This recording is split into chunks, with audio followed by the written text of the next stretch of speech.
Alors, entrevue avec Jean-François Primeau, candidat péquiste du comté de Papineau. Alors, bonjour Jean-François. Bonjour. Alors, merci beaucoup de venir faire le tour d'horizon des candidats avec la web télé Papineau. La première question, on aimerait savoir quel a été votre parcours de vie, je dirais, jusqu'à maintenant, si vous aviez à résumer votre parcours. Mon parcours de vie, moi je suis un gars qui a travaillé en usine pendant 30 ans, dans une usine sur la rive sud de Montréal. Et j'ai été impliqué au niveau syndical, donc j'ai été président de syndicat pendant des années. Et éventuellement, un poste à plein temps au syndicat national, le syndicat des communications, de l'énergie et du papier, a ouvert un poste et j'ai appliqué sur le poste et j'ai dû déménager dans l'Outaouais. Bon, j'avais le choix parce que le bureau étant à Ottawa. J'avais le choix de devenir un Ontarien ou de rester un Québécois. Le choix était pas mal facile à faire. Donc, ça fait 5 ans que je suis dans la région et je travaille dans l'administration au bureau du syndicat. OK, excellent. Et là, c'est le grand saut. Vous avez décidé de faire votre saut en politique. Pourquoi cette élection-ci plutôt qu'un autre? Qu'est-ce qui vous a motivé à faire le grand saut cette élection-ci? Bon, ça fait 30 ans que je suis impliqué au Parti québécois. J'ai eu la chance de travailler avec M. Lévesque, avec Jacques Parizeau. Donc, j'ai travaillé maintenant avec Mme Marois. Et l'année dernière, suite aux événements qu'il y a eu au Parti québécois, c'était pas facile, puis tout ça. Puis j'ai décidé de relever le défi, parce que j'ai dit, il faut vraiment, parce que je crois fondamentalement au programme du Parti québécois, un programme social-démocrate. Et j'ai dit, oui, je suis prête à servir le parti et à me présenter comme candidat. Il faut dire qu'à ce temps-là, il y avait le député actuel qui était en place, qui était quelqu'un de très connu, donc ça ne s'avérait pas nécessairement une tâche facile. Le programme a changé. M. McMillan a pris sa retraite. Maintenant, ça devient plus accessible. Et c'est même une lutte qui risque d'être très, très chaude dans Papineau.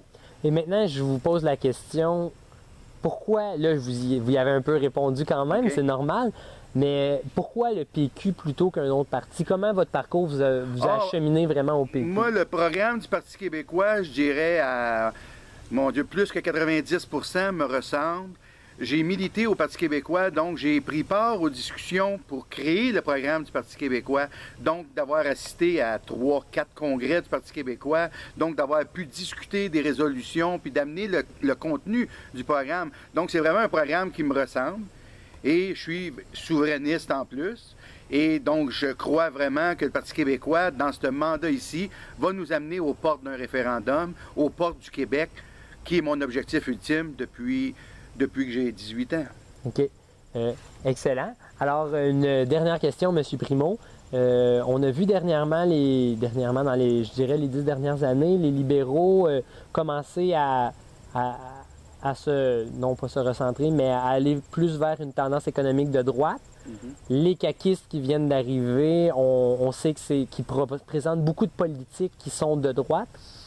Maintenant, la question, c'est jusqu'à quel point le PQ vient contrebalancer la droite au Québec? Est-ce que le PQ se place plus au centre-droit comme les autres partis ou vous pensez qu'il y a une plus grande tangente vers la gauche? Un centre-gauche, mais le Parti québécois a vraiment un programme qui est social-démocrate, qui veut aider toutes les familles, qui veut aider les familles, les gens à faible revenu. On a des programmes, dans mon programme de campagne, je parle de la lutte au décrochage scolaire. Donc, ça, c'est à la portée de tout le monde. Je parle de l'aider l'achat local pour l'agriculture dans la région. Donc, j'ai un programme qui est vraiment centré sur la région. Et à l'intérieur du Parti québécois, avec toutes les orientations du Parti québécois, tout est là pour vraiment tout mettre ces programmes-là en place. Puis, encore, l'objectif ultime, c'est d'aller vers un Québec souverain, mais un Québec en français aussi. Ça, c'est un autre point qu'il ne faut pas oublier. Dans la région ici, c'est difficile. Quand on va dans la région proche de Gatineau, c'est plus difficile la qualité du français. Moi, un Québec, je veux un Québec qui soit vert, qui ne soit pas pollué, puis je veux un Québec qui soit aussi en français. Merci. Merci beaucoup.